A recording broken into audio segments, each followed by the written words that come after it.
publicly in communities throughout California and the West Coast.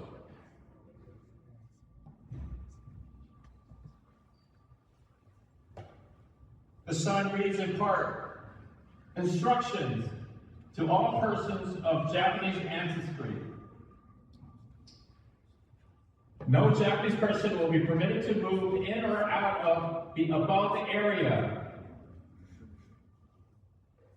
They are ordered to report, in this case, with this sign, it looks like it was posted in San Jose. They were ordered to report to the Civil Control Station at the men's gymnasium at San Jose State College. All persons of Japanese ancestry, both alien and non-alien, which, if there's any question, non-alien means American citizens.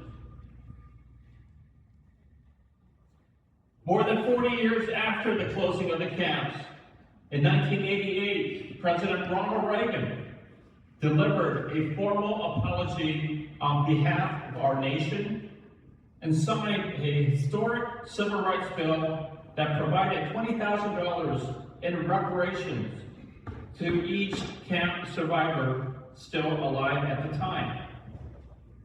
So why does this history matter now more than ever? Because those who cannot remember the past are condemned to repeat it. We saw after 9/11 a growing call to target Muslims and Arab Americans until a great Californian, former San Jose Mayor, Congressman and Secretary of Transportation Norman Mineta said, no, we will not let what happened to Japanese Americans happen again to Muslim and Arab Americans. But today, unfortunately, we are once again seeing signs of history repeating itself. When we see armed and militarized ICE agents forcing themselves into homes, smashing car windows, dragging away the elderly, women, shooting and killing American citizens. And just last September, we saw the United States Supreme Court green-lighting ICE raids in Los Angeles and throughout the United States to continue to detain people based in part on their race.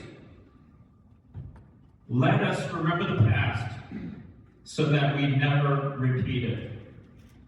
Please join me in commemorating February 19th as a day of remembrance.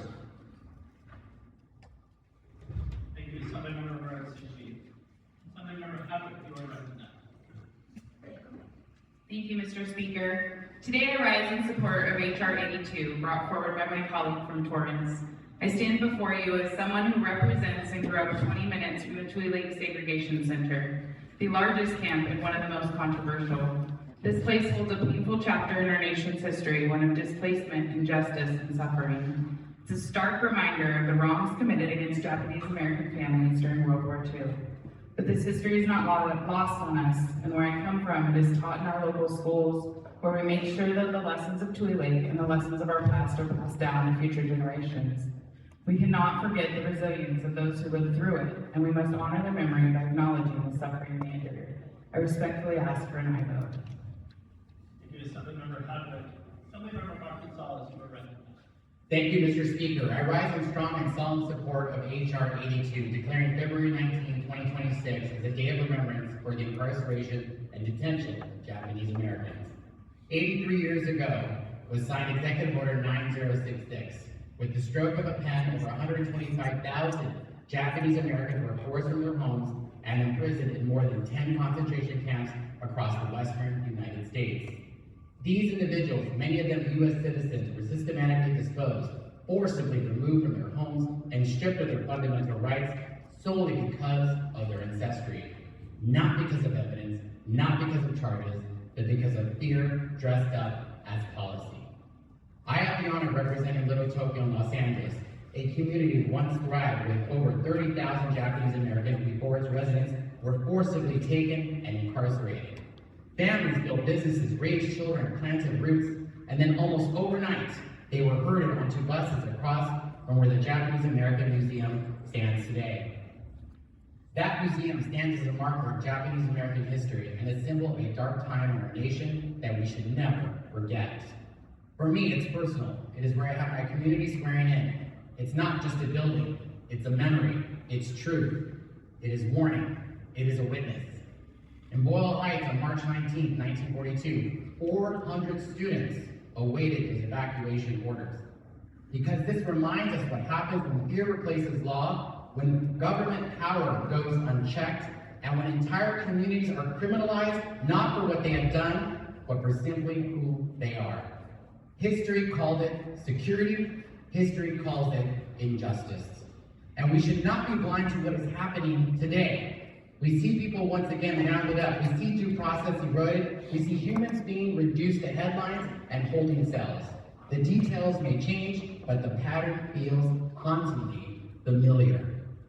It is our duty as Californians, as Americans, and as human beings to confront these abuses of power so that the history is never repeated, not in our state and not on our watch. As communities across California mark the Lunar New Year, a season of renewal and resolve, we're reminded that moving forward requires remembering. Renewal without memory is amnesia. Progress without accountability is illusion. In a district built by immigrants, sustained by working people, and defended by generations who understand that dignity is not negotiable and justice is not optional, we choose a different path. California chooses dignity over cruelty, love over lawlessness, people over power. Because our communities are worth protecting, our children are worth defending, and our dignity is not negotiable. Until justice rolls down like waters and righteousness like a mighty stream, we will stand, we will fight, and we will not stop. Thank you to my colleague from Torrance for bringing this resolution forward. And colleagues, this is our colleague from Torrance's last commemoration on the floor with us this year. And I believe you are only Japanese American serving with us in the Assembly floor today. And we thank you for your service and thank you for bringing this up. And I personally will commit to continue every year to continue to raise this resolution and make sure that we move this forward in your honor. Sir, I respectfully ask your height. Thank you, Assemblymember Gonzalez. Assemblymember Tamayo, you are recognized. Thank you, Mr. Speaker. I was not planning to speak on this resolution. When I reviewed it, it was pretty straightforward. Speaker, today I rise as chair of the California Native American Legislative Caucus to express my support for H.R. 82 and to thank the member from Torrance because he truly does show with your ancestry that representation truly does matter on this floor. And know that by you standing up and stating what you state, the majority of this floor stands with you, making sure that your voice is being heard as a Japanese American here and feeling that pain of your ancestors. We stand with you. So a lot of the rhetoric that was just said, don't take that to heart. Keep standing for your people and keep being that voice for your people. Our brothers and sisters of Japanese American ancestry were held in camps through President Roosevelt's executive order, 1966. Over almost 3 years, more than 120,000 Americans and residents of Japanese ancestry were deprived of their civil rights, homes, businesses, and dignity. Families were separated. In particular, the Manzanar camp over in the Owens Valley. There's tribes that are out there, Shoshone people, that befriended those in those camps and became friends, lifelong friends, making sure that when they had sports, that it was the Indian kids that went over there and played sports with those in Manzanar camp. There is a connection to California's first people. There is a connection through humanity to ensure that these things never happen again. We have to stand together. Those brave and patriotic men from those camps and from your ancestry fought in the world wars, in the wars that were moving forward, making sure that they showed their commitment to this country.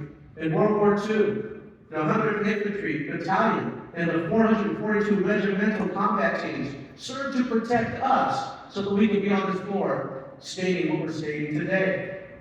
These brave and patriotic men and women later received numerous awards and honors. Today, February 19, marks 84 years since the signing of that heinous order. And I do agree that things were wrong. And when they're wrong, we ought to call them wrong. And to make sure that we do not repeat those things of the past. This is something that we're talking about today that should unify all of us, regardless of where our political background is. We come together as people in the state of California to say what is wrong, and we're standing together with you to make sure that your voice is being heard throughout these chambers of the state of California. I stand with you as we come together in unification to agree that this is wrong, that we need to stand together to make sure it doesn't repeat itself. I ask your aye on H.R. 82. Thank you, Assemblymember Ramos. Assemblymember Calif, you are recognized. Thank you, Mr. Speaker. I also rise in support of H.R. 82. I want to start by thanking my colleague from the other South Bay for as many years of reminding us of the power that government has, both good and bad. And I think certainly your ancestors will be very proud of you sitting here, including Uncle Norm Mineta, who, as was mentioned, was taken away wearing literally a Boy Scout uniform, holding a baseball glove and a baseball bat. The bat was taken from him because it was seen as a weapon in a small child's hands. And as was mentioned, the sign that the Assembly members just showed us and read a little bit off of are signs that you will still find today throughout San Jose's Japantown as a reminder to everyone that visits that beautiful neighborhood, that even amongst that beauty, there was a lot of terror that was brought to the community. As mentioned, San Jose State, at the time San Jose was San Jose College, San Jose State University, actually in their gymnasium rounded up Japanese American families. And that hall is now called Yoshi Uchida Hall. Yoshi Uchida is considered the godfather of USA Judo, and actually the founder of the USA Judo team. And it's certainly a sign of the resilience of the Japanese American community. In fact, right now, as we speak, there's a fundraising effort to put a beautiful mural recognizing the pain of that location, as well as the resilience of those that was revered on the San Jose State campus. And a day of remembrance is not simply a day to look backwards. It is a day that not only we look inside ourselves today, but we look at what kind of world we want going forward. You can go back to the time of these atrocities and find many people that were doing their jobs, that were simply doing what they were ordered to do. We see that today, that excuse being made that people are simply doing their jobs, what they're ordered to do, and they shouldn't be vilified as such. The reality is that it is precisely because of those orders that we must speak up. At this very moment, the federal administration has plans to build out detention centers around this nation that, if the intentions are fully met, will imprison the same number of people, if not more, than were detained in concentration camps during World War II of our Japanese brothers and sisters. So it's easy to simply say, oh, it's great that the country apologized, it's great that in the bipartisan effort folks came together. But at this very moment in time, this is what we need, that bipartisan support. This is what we need everyone to say enough is enough. That we're not going to remain silent. That we are going to honor those that suffered. We're going to honor those that came together to recognize that suffering by ensuring that we speak up, stand up, and fight against the atrocities that exist around us today. Thank you, Assemblymember Alra. Mr. Speaker, on behalf of the Black Caucus, we stand in solidarity with the member because we know of how it feels for laws to be used to dehumanize you, to take away civil rights and human rights, to relegate you to nothing more than an animal.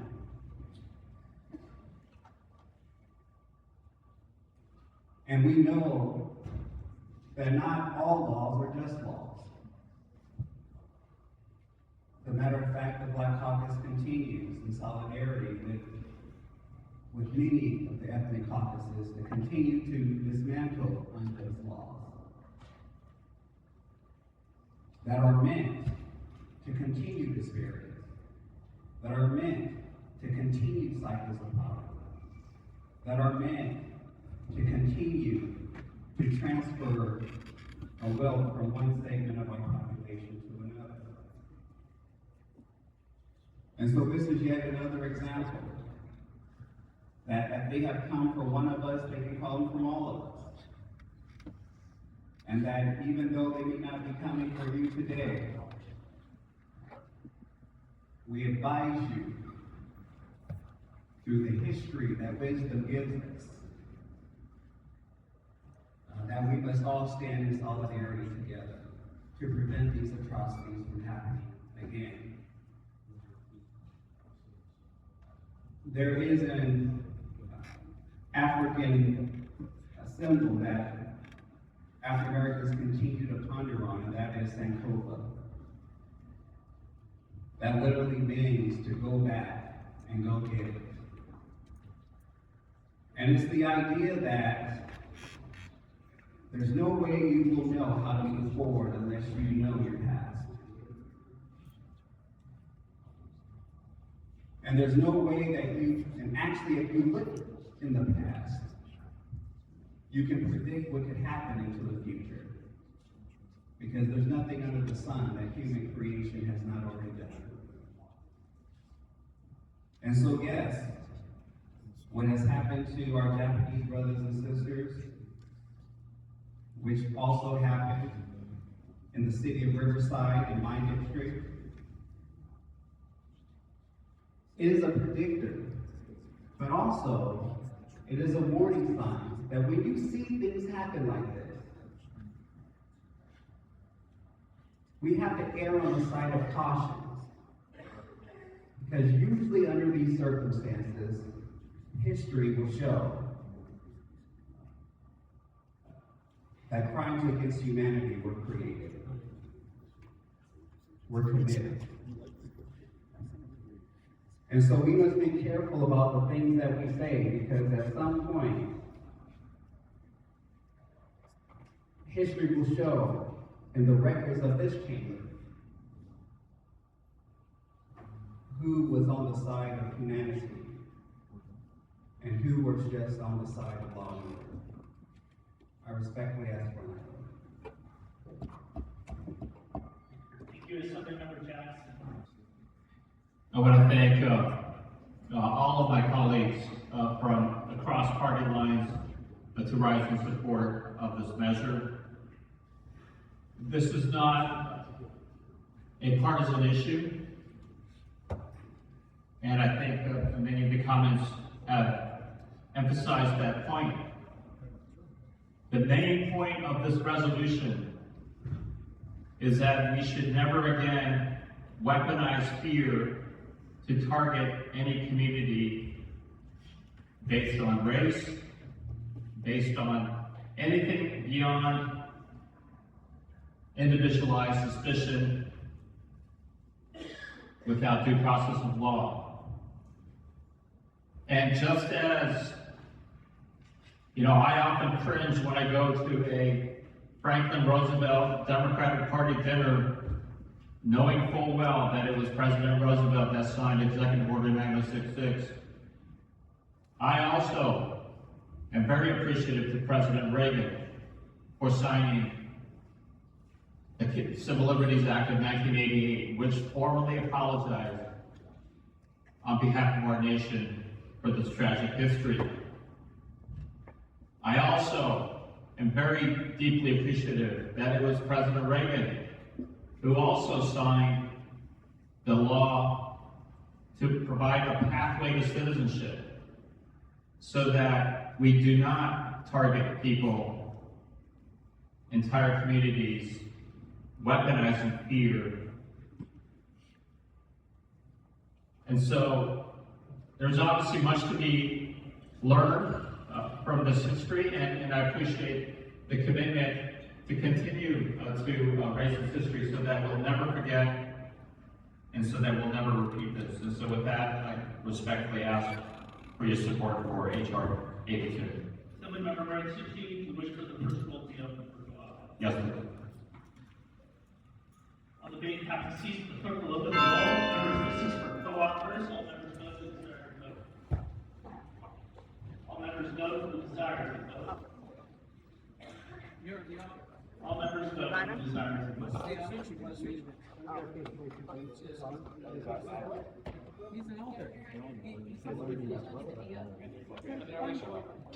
The clerk will close the roll, tallying votes. There are 72 co-authors added. Without objection, we'll take a voice vote on the resolution. All those in favor say aye. All those opposed, no. The ayes have it. The resolution is adopted. Assemblymember Muratsuchi, you are recognized for your very important guest speaker. Thank you again, Mr. Speaker. We are honored to be joined once again by survivors of America's concentration camps. They were all children and babies during the war. The adults during the war are mostly no longer with us. Please join me in welcoming Esther Mokama, Stomu Ota, Charles Kobayashi, Mitch Yamamoto, Atsuko Takeo, Keiji Takagi, Harumi Sakatani, Latsu Uchida, Yvonne Mizutani, Ernie Takahashi, and Joyce Kimura. And please join me in giving them a warm welcome.